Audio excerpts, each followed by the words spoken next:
So it is day 2 of looking for an apartment in Georgia. I have 5 appointments today, and 1 or 2 of them we're just gonna drive by and check it out for ourselves. So right now I am headed to Cooper Lake Apartments in Mableton. My mom spoke to the lady, I don't really know who she is, but some lady who works at Cooper Lake, and she really likes her. She said there's no real reason, but she just got really good vibes. So we're excited about this one. The rating is 3.7, which is also pretty good. Okay, before we go in, I just want to point out that the neighborhood, or whatever this street is that's leading up to Cooper Lake, is very beautiful. It's like Lakeview at Vinings, Stony Brook, I was about to say. That's something from Once Upon a Time. Really nice houses. It's very woodsy. It's like we're in the forest, and then there's like a mansion that's revealed every 2 seconds. Let's see if Cooper Lake looks the same.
So we just came from Cooper Lake.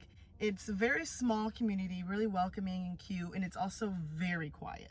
Like, I even asked the lady, like, does anybody really live here? Because it was so silent. There's like a couple kids out who were screaming a little bit, so there's a little normalcy. There is a washer and dryer hookup. There are no spaces or garages, but she said that it's usually not that hard to find a parking spot. Everyone's obviously gonna say that, but I kind of believe her because, like I said, this is a very small community, very quiet. It looks like these people go to bed at like 9 p.m. So it's very like quaint and peaceful. She was only able to show us a 3-bedroom. They don't have anything else available right now. It's very neat, new carpet in there. A maintenance man was in there cleaning. I don't know, nice. So now we are headed to actual Atlanta, the city of Atlanta. A lot of the ones we've been looking at are more on the outskirts, which is fine, but it'd be cool to actually be like in the city as well. We're gonna see Glenrose Gardens. I'm actually really excited about this one because apparently the rating is 4.6, and that's the highest rating I've ever seen. So this place must be like, shoot, I don't know, something crazy. Because 4.6, since when?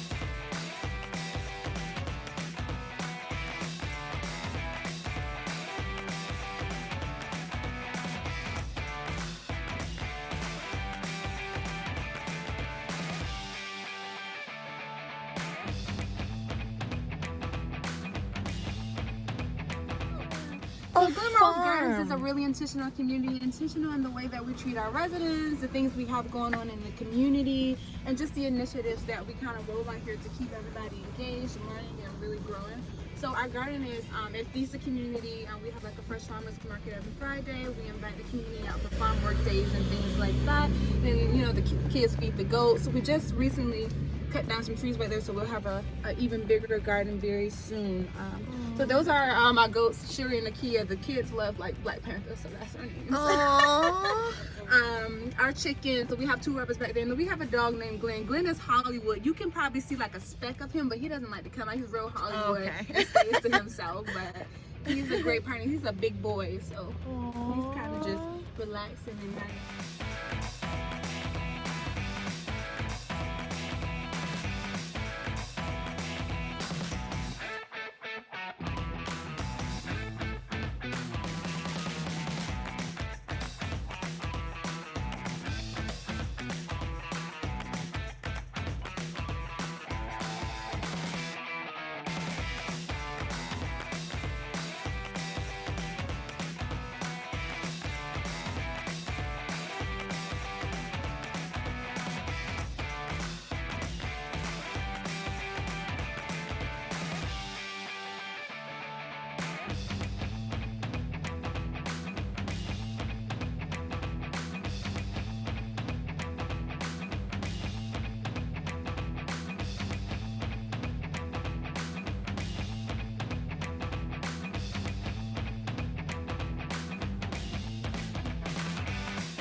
Okay, so we just came out of Glenrose. Really nice. That was the highest rating, the 4.6. It's a pretty good price for a 2-bed, 1-bath. They have one open for August already. Washer and dryer is in unit. It has central air. No parking spaces or garage like for each tenant, but it did look like it was pretty available for open parking. Something I loved about it is that it is Black owned. It's very intentional with how they set everything up. Like they have signs around with quotes and all of these like motivational things. They have an entire farm with chickens and goats. They have a park and a playground for kids, and they have all these summer activities. Wednesday they do movie nights. They have this little stage where they set up a screen for movie night. On Saturdays they do yoga. Fridays they do farmers markets, open air markets. A tenant sells things, then they give them a chance to sell to the community. Do Sunday dinners where you can meet your neighbors. Beautiful, like welcoming community. Another nice perk is that this one was actually in Atlanta. She said it's 12 minutes to downtown, to Walmart, Kroger, malls, and I kind of want to be around, you know, like city and life. One that I looked at is going to be a renovated one, so that's nice too. I'd have all new stuff. So yeah, that's Glenrose. So now we're headed to Sandy Springs to see the celebration at Sandy Springs.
Pretty good. The one we saw was a 1-bedroom and it didn't have a washer and dryer at all, like not even a hookup, which was, you know, but they did have like a laundry center, and she let us know that the 2 bedrooms have the washer and dryer in the unit. Central air, not gated, no spaces or garage. In the video you'll see that their stove was missing, but that's just because they just had to buy a new one. The grounds itself looks like really pretty. The balconies are gorgeous. Seeing everyone's like plants and stuff is really nice. And she talked to us about the upkeep of like roaches and bugs. Every Thursday pest control comes in, and if you want the pest control, they can come into your place and fix it up. If it's because of a housekeeping issue, they let the apartment people know. So then the head of the apartment or whatever sends a letter to that tenant to let them know we are having some issues with pests because of your unit, basically. They're really on top of it when it comes to pest control, which I really appreciated. The main thing out of the entire apartment that I loved the most was the kitchen. I loved that it was its own little like section, and it had, I don't know what it's called, little window, almost like where you can like serve things, or the really nice counters. I loved that. The fridge was in a great place, a lot of cabinet space. Everything else was pretty much okay or so for me. It was the kitchen that really was interesting. The little patio, it had like concrete walls, so it was very enclosed and private, which was nice as well. The next apartment we're about to see is Water's Edge.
We just came from Water's Edge, and I liked it way more than I thought I would. So beautiful. I didn't get to see the 1 bedrooms in person, but I was able to see the 2 bedroom. I adore the kitchen. Granite counters, beautiful colored cabinets, the lights were nice, the faucet was amazing. It was really nice and refreshing. Washer and dryer in unit, and they're really good size compared to other apartments that I've seen in unit. They're a little bit smaller, but Water's Edge was pretty big. No spaces for each tenant, but there's a lot of parking spaces in general, so I feel like that wouldn't be a big issue. And the balconies themselves are really nice too, and there's just an area basically to have your own version of a porch and a storage closet connected to that as well. It was really nice overall. It was one of the higher ones in price compared to others, but I kind of can see why. The ratings is 3.2, which is a little shocking. I would think it's a little higher than that, but yeah.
Wall won't even be here. So it's like the kitchen comes this way, and then it's a bar that wraps around right there. Oh, I But this one doesn't have a washer and dry connection, so it's kind of like set up different. So we just finished our last one of the day. Wow. And I loved it too. I feel bad that I keep saying like it was nice and I loved it to everything, but honestly this is getting kind of hard. Second day has proven to be way better than the first. Yesterday we only saw 3 and there were only 2 that I was really liking. Today I pretty much liked them all. They were all pretty standard, budget friendly, nice community, pools, playgrounds, parks, beautiful like setup in the apartments themselves. So it's been really nice. Corners at $1,700. This one, the 1 bed and 1 baths don't have a washer and dryer or even a hookup. The 2 bedroom, 1 baths and anything higher than that does have a hookup for the washer and dryer. No spaces for parking, but there's a lot of parking spaces here. Central air, kid-friendly things. There's like a playground here, a little soccer field, tennis court, building another playground right now, dog park, 2 pools. It seems like a very family-oriented community. And yeah, my mom did amazing. I mean, I already mentioned when we started this that she had these worksheets made, a schedule for everything. She's the one who looked into a lot of these and called them and, you know, scheduled all of our appointments. Get yourself a mom like mine. Just kidding. I love all moms. All of your moms are great. Okay.